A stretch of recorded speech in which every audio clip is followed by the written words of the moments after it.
Faut-il se lancer sur l'investissement immobilier ici en Allemagne en tant que personne privée ou alors en tant que société? D'où me vient l'idée de faire cette vidéo? Elle me vient tout simplement d'une séance de coaching que j'ai eue récemment avec un frère de la communauté qui a réservé sa séance de coaching parce qu'il voulait savoir quelles sont les astuces qu'il faut avoir pour se lancer sur l'investissement immobilier. Il avait déjà regardé quelques biens immobiliers sur internet. Il voulait savoir comment est-ce qu'on fait pour catégoriser la zone dans laquelle il faut investir, comment est-ce qu'on fait pour calculer la rentabilité du bien immobilier, quelle est la zone qui va prendre en valeur, quelles sont les zones qui sont prisées aujourd'hui. C'est pour ça qu'il a réservé sa séance de coaching.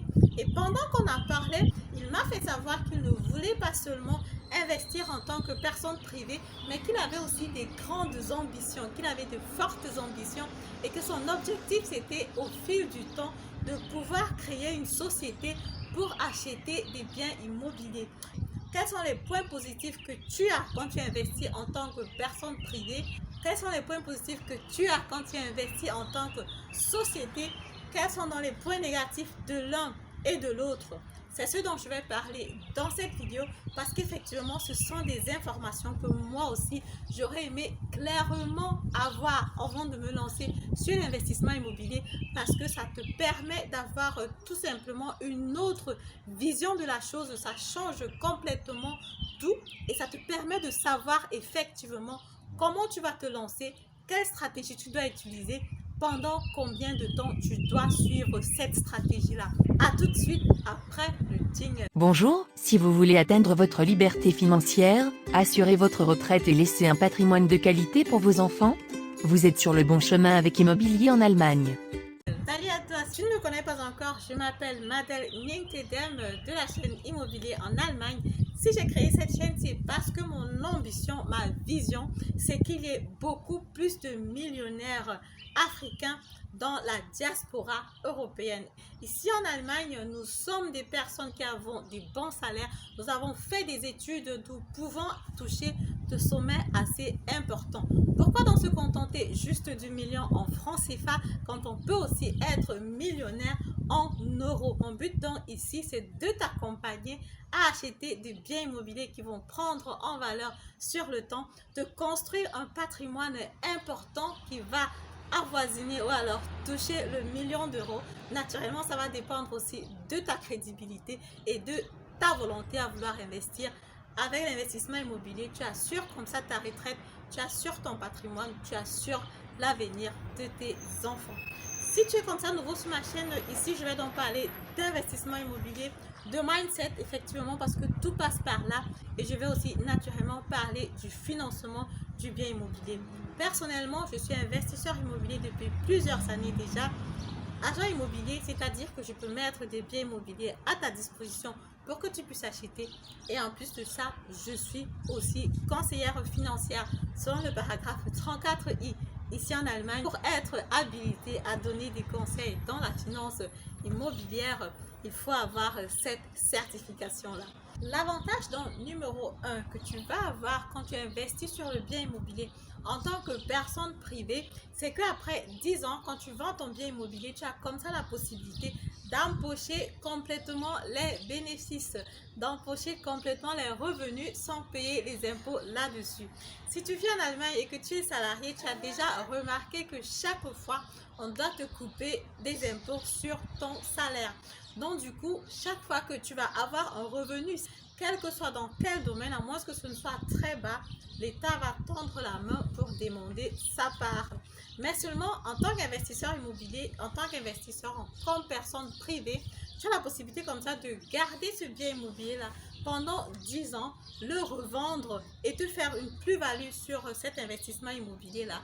Et ce n'est qu'en ce moment-là que tu peux comme ça empocher complètement les bénéfices. Si tu veux dans le faire en tant que personne privée, il faut être sur les stratégies, par exemple, de personnes qui veulent investir sur le long terme, pour la retraite éventuellement, pour assurer l'avenir des enfants. Il y a des personnes ici en Allemagne qui utilisent la location familiale, ce qu'on appelle communément le Kindergeld, pour l'investissement immobilier, pour comme ça, plus tard, si l'enfant veut aller dans une grande école, il n'y ait pas trop de sacrifices à faire en ce moment-là. Avantage numéro 2, tu as comme ça la possibilité d'acheter le bien immobilier, vivre à l'intérieur, vivre dans cet appartement pendant 3 ans. Ensuite, tu vends le bien immobilier et tu empoches la plus-value sans devoir payer les impôts là-dessus. Donc du coup, c'est tout simplement une astuce qui peut être aussi très importante pour toi. Si tu sais par exemple que tu veux vivre, je sais pas moi, maximum 3, 4 ans, 5 ans encore ici en Allemagne, tu peux acheter un bien immobilier, tu vis à l'intérieur.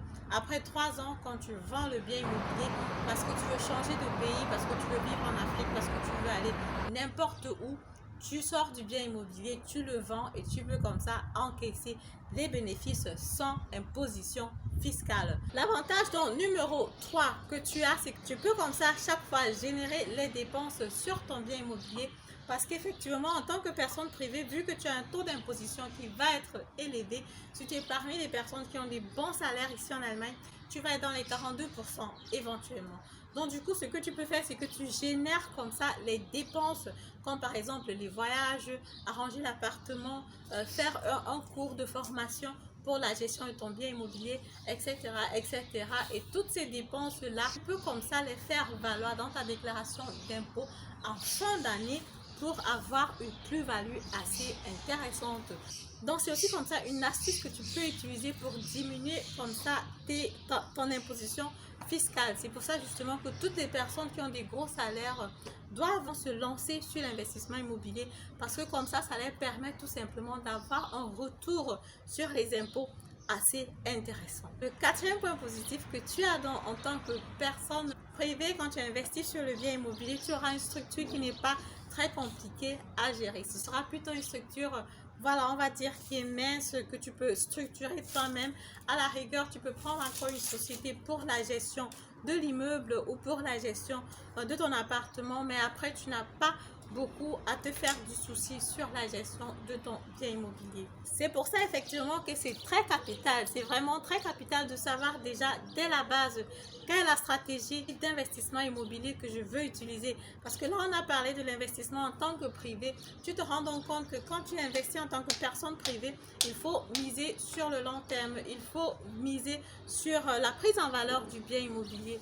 Il faut éventuellement viser sur le cash flow négatif. Parce qu'avec le cash flow négatif, tu peux avoir une plus-value à la fin de l'année quand tu fais ta déclaration d'impôt. Mais pourtant, quand tu as un cash flow positif, tu vas naturellement devoir payer les impôts sur les revenus supplémentaires que tu as. Maintenant, il faut peser le pour et le contre. C'est toujours bien d'avoir des revenus, même si on paye les impôts là-dessus, que de ne pas avoir les revenus du tout. Voilà, là-dessus, il faut qu'on soit d'accord. Là-dessus, il faut qu'on s'entende très bien. C'est bien d'avoir les revenus, même s'il faut qu'on paye les impôts là-dessus, que de ne pas avoir les revenus du tout. Voilà, je voulais aussi de toutes les façons clarifier ça, parce que parfois on évite de payer les taxes jusqu'à oublier que naturellement il faut quand même se faire de l'argent. Maintenant, on va passer au point négatif de l'investissement en tant que personne privée. Voilà, tu l'as certainement très bien compris, on a beaucoup parlé de taux d'impôt, parce qu'effectivement en tant que personne privée, tu as un taux d'imposition qui est élevé. Il va être de 35% en moyenne ici en Allemagne, et si tu gagnes gros, si tu gagnes bien, tu vas être dans les 40-42%. Et si tu vends donc ton bien immobilier avant les 10 ans que tu les as eu en ta possession, tu es obligé de payer une partie au fisc. Naturellement, si tu as le bien immobilier, disons ça fait déjà 5 ans, tu sais que si tu le vends, tu vas te faire un bénéfice de 100 000 euros. Voilà, même si tu as donné 40% au fisc et rester avec 60%, c'est quand même intéressant, c'est quand même énorme ce qui reste. Donc du coup, tu peux quand même le faire, parce que tu peux éventuellement utiliser ces 60% là pour, voilà, pour un autre investissement qui va te rapporter autant d'argent. Le point positif numéro 1, quand tu investis en tant que société, tu l'as bien compris, on parle ici beaucoup plus du taux d'impôt que tu auras à payer quand tu vas vendre ton bien immobilier. Donc en tant que société, quand tu vas vendre ton bien immobilier, le maximum que tu vas payer en tant que société à responsabilité limitée, donc GmbH ici en Allemagne, comme ça se dit, tu vas payer 25% d'impôt là-dessus. 25% naturellement comparé au taux d'imposition que tu as en tant que personne privée quand tu travailles, qui est généralement en moyenne de 35%, tu as déjà 10% de plus que tu gagnes quand tu es donc une société. En tant que société, donc chaque fois que tu vas vendre ton bien immobilier, quand tu vas acheter ton bien immobilier et que tu vas le revendre en ce moment-là, tu n'as pas besoin de payer jusqu'à 35, 40 ou alors 42% si tu as un gros salaire. Le maximum que tu vas payer, ça sera donc 25% si naturellement ton bien immobilier a été acheté par la structure et est aussi vendu par la structure en ce moment-là. Le deuxième point positif, donc, c'est qu'il en est de même chaque fois donc que tu as de la plus-value sur ton bien immobilier. Parce qu'effectivement, chaque fois que tu as un cash flow positif sur ton bien immobilier, en tant que personne privée, tu vas devoir payer les impôts là-dessus. En tant que société, quand tu as un cash flow positif sur l'investissement de ton bien immobilier, ça va tout simplement rentrer dans la structure et ça peut être gardé là-bas. Donc du coup, c'est un point comme ça qui est positif quand tu investis. En tant que société, tu as la possibilité d'avoir tes revenus sur le bien immobilier et le taux d'imposition ici va être plutôt faible, que ce soit à la revente ou alors sur ton cash flow quand tu fais ta déclaration d'impôt en fin d'année. Le troisième point donc qui sera très positif ici là pour les personnes qui veulent aller sur les stratégies fix and flip. Donc pour aller sur les stratégies, j'achète le bien immobilier, je rénove, je retape, je revends rapidement pour me faire un cash flow important. C'est donc bien d'avoir une structure comme ça. Chaque fois la vente du bien immobilier, tu vas payer moins d'impôts et tu vas sortir donc de là naturellement gagnant.